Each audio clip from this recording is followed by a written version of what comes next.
Hi there.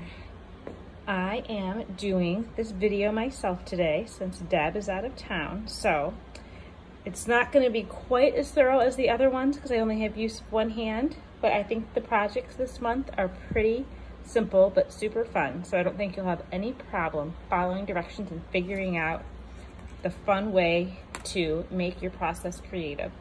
The first project I'm going to show you is what I like to call building with paper. Open up this box. In your box, you're going to get a piece of blue paper, and you'll also get a piece of black paper, like this over here. And you're also going to get a bag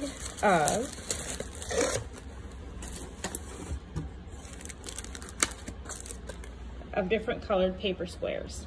The goal is to build yourself a little summer city using all the different colors of paper squares and scissors and glue. And what you can do is take the scissors and you can cut the paper into triangles of different shapes and sizes to make roofs. Like I can cut this one if I wanted to into a triangle to make a big roof. And then I have the black paper so you can cut doors and windows. So you can make a paper city. I gave you I gave you the blue paper to look like a blue sky background. You could take your white paint and a Q-tip or a paintbrush and paint some clouds in the sky when you're done. You could use a crayon or a marker to color in some ground or a road. You could add flowers, you could add birds in the sky. The whole goal though is just to make yourself a sunny little paper city. And if you wanted to, you could even be a paper farm and you could just make a couple buildings and draw a fence and put some animals back there. It's totally up to you. After you do your building with paper, you have a rock. You're probably like, oh, how nice of her. She gave us a rock. But actually, I gave you a special rock that I found in Lake Michigan. And then I put, it's called gesso on it. So you'll notice your rock is painted with kind of just like a thin white coat. And the reason I did that thin white coat was so that it's easier for the colors that you paint on top of it to show up. When you're painting your rock, I gave you guys all extra big containers of paint this month because we have lots of painting to do. When you're painting your rock, you can use your paint brushes. I gave you a thick paintbrush and a thin one. You can also use the back of your paintbrushes as dotting tools, and so you can make little polka dots and designs with the back of the paintbrush also.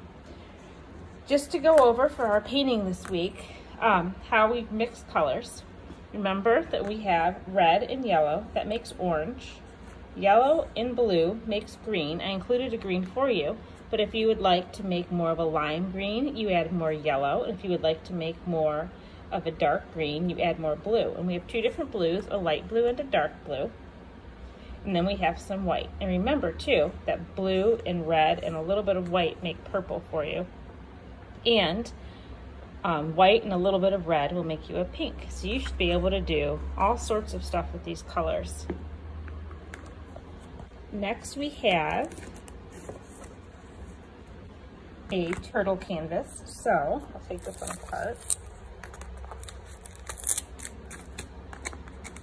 Got a canvas board, and on your canvas board you are going to use your colors to paint a nice scene, a wonderful environment for your turtle here.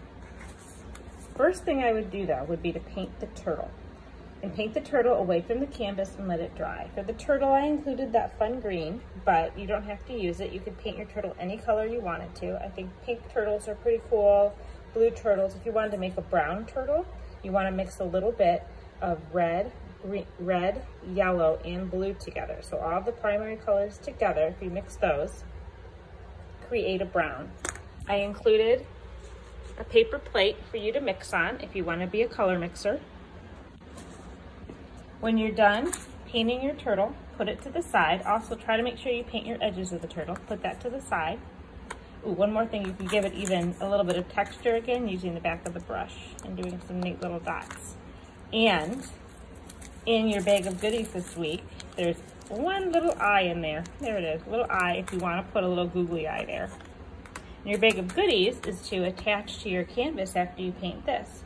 So for your canvas, you can choose to make your turtle completely underwater, and you could just paint this all blue, and you might want to paint in some like green for like some kelp or some seaweed, and then mix your brown or put some yellow on the bottom, and then you can glue your little pebbles and your seashells along the bottom here. For the glue, I've got glue in here. I've got one container called glue and one called Mod Podge, and I'm glad I just remembered this because the Mod Podge is actually to put on top of the stone so that after you're done painting it, you can put this Mod Podge, which is like a clear coat, and the Mod Podge will protect the stone so you can put it out in your yard and the rain won't wash the paint away. But I would use this thick glue to attach the shells and the rocks, and you can also use that thick glue with your Q-tip and little teeny dots to do your paper village. Or you can use a glue stick for the paper village if you have that at home.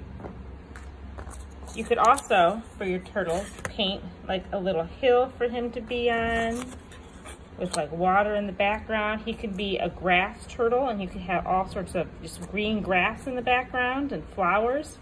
Sometimes turtles do spend time on land, so whatever you do, I'm sure it'll be pretty awesome. But you'll like your little bag of treats here for gluing on.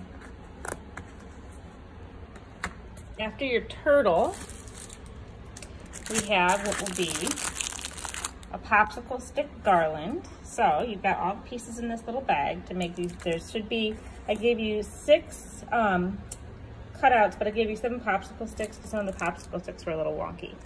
And I also gave you photo paper because I figured that way you could choose if you wanted to, like this one right here is colored on the more rough side, the matte side it's called.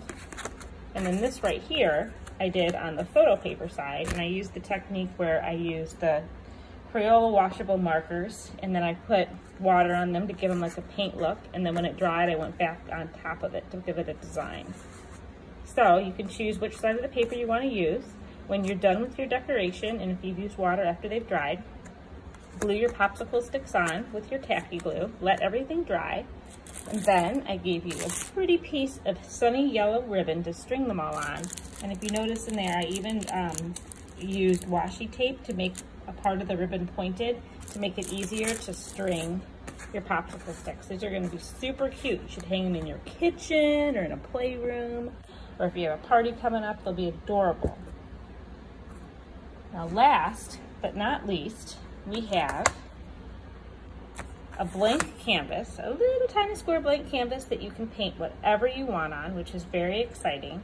You could paint a family portrait, you could do some pretty flowers, you can make a big giant bug, a sunny sky, a rainbow, a car, a superhero, a monster. Sky is the limit. And then here is a little mini easel that you can then set your canvas on when you're done for display. And if you wanted to, you could even paint your little mini easel. So that's super fun too. And then I included 2 coloring sheets that are beach themed today. And they're double-sided, and you might even get some cool drawing and design ideas from them themselves. All right, as always, if you have any questions, give us a call or an email or a text. You guys all have, or your moms all have my number in their phone. I'm happy to answer any questions, or if you just want to shoot me a picture of your finished product, I'd love to see it.